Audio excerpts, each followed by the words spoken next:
జ్ఞానానందమయం దేవం నిర్మలస్ఫటికాకృతిం ఆధారం సర్వవిద్యానాం హయగ్రీవం ఉపాస్మహే. మిత్రులరా, భారతీయ ప్రభుత్వ లాంఛనంలో ఉన్న గుర్తుల్ని మాట్లాడుకుంటూ గుర్రం గురించి చెప్పుకుంటున్నాం. గుర్రంలో ఉన్నది వేగం ఉంది, అద్భుతమైన వేగము అని చెప్పాం. వేగం అంటే కేవలము పరుగులంకించుకోవడం మాత్రమే కాదు. అక్కడ వేగం అన్నది ఎలాంటిది?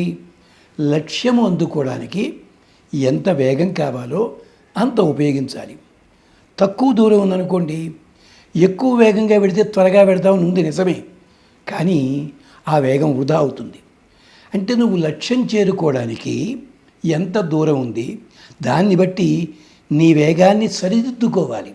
అది విశేషం అన్నమాట. అంటే ఉదాహరణకి నువ్వు వెళ్ళాల్సింది 5 కిలోమీటర్ల దూరం నువ్వు ఉన్న చోటికి వెళ్ళు.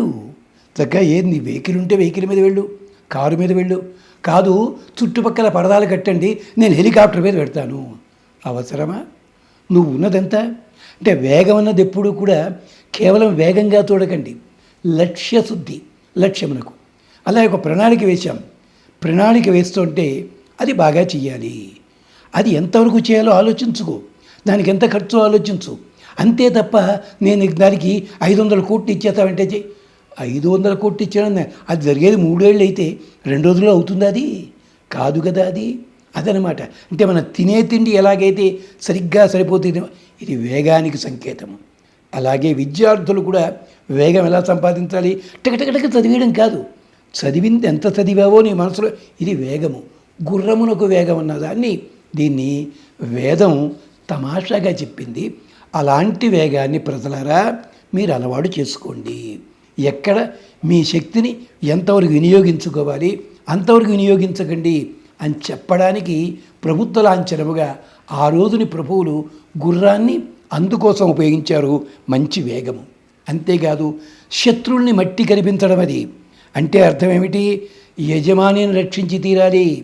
మనం కూడా ఒక వ్యవస్థ లోపల ఒక భాగము. మనకి వేగము కావాలి, మనకి శక్తి ఉండాలి. ఈ శక్తితోటి మనని మనం కాపాడుకోవడం ఎలాగ చేస్తాం కాదు, మనము ఏ వ్యవస్థలో ఉన్నామో ఆ వ్యవస్థకి ఇబ్బంది కలిగించకుండా చూడాలి. ఎక్కడైనా చూడండి, పాతకాలపు యుద్ధాల వర్ణన ఉంటుంది. ఎక్కడైనా ఆ రౌతుని కింద పారేసి గుర్రం పారిపోయిందా? లేదే. రౌతేనా ప్రాణం పోయి కింద పడిపోతే వాడి శవాన్ని కూడా తీసుకెళ్ళిన కథలు మన చరిత్రలో ఎన్నో ఉన్నాయి. అంచేత ఏమిటనమాట, గుర్రము దేనికి సంకేతము? శక్తికి సంకేతము, వేగానికి సంకేతము, వ్యవస్థని కాపాడే శక్తికి కూడా సంకేతము. అందుకని అంటే సమాజంలో గుర్రం అన్నది దేనికి సంకేతమో తెలుసా? ఇంకొకటి, మన కోరికలే గుర్రాలు అంటారు కదా, మన కోరికలు కూడా గుర్రానికే సంకేతము. వాడి కాళ్ళు ఉన్నాయి కదా అని పరిగెడుతూ పోవడం కాక్కడ, కోరికలు గుర్రాలే, ఎక్కడ పడితే అక్కడికి పోతాయి. దీన్నే ఆ మహానుభావుడు ఒక ఆయన అంటాడు, I have miles to go అంటాడు. గుర్రం మీద పెడుతుంటే the woods are lovely and green అంటాడు. ఈ గుర్రానికి బాగున్నాయి అనిపించాడు, ఆగిపోదాం అనుకోడు. మనం కూడా అంతే, చుట్టుపక్కల కనిపించే ఆకర్షణీయ వస్తువులు చూసి ఆగిపోతుంటాం. కానీ మనం జాగ్రత్తగా ఉండి ఎంత అనుభవించాలో అంత అనుభవించాలి. లేదు, అందుకనే ఉపనిషత్తు చెప్తుంది, ఆత్మానం రథినం విద్ధి. రథికుడు సారథి ఉన్నవాడు, ఈ కోరికలే గుర్రాలు రథానికి కట్టున్నాయి. గుర్రాలని ఇష్టం చెడు వదిలేయకు.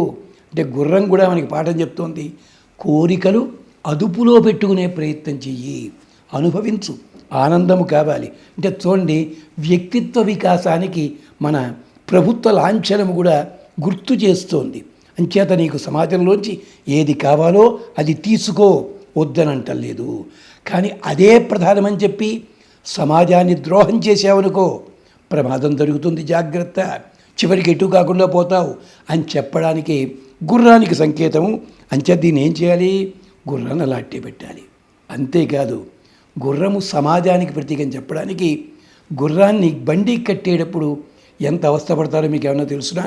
లేదు, ముందు గుర్రం ఒంటి నిండా కూడా మాలిష్ చేస్తారు. మొత్తం అంతా అది పడ్డానికి 45 నిమిషాలు పడుతుంది. అప్పుడు వాటికి నీటిని పెడతారు, నీటిని తాగిస్తారు, గుగ్గిళ్ళు పెడతారు, ఇదంతా చేస్తారు.